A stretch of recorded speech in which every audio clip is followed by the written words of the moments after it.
What's the meaning of cutlet?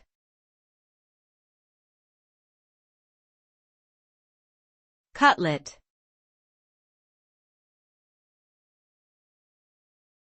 Cutlet.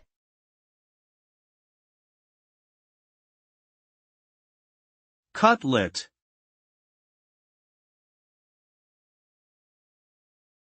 Cutlet.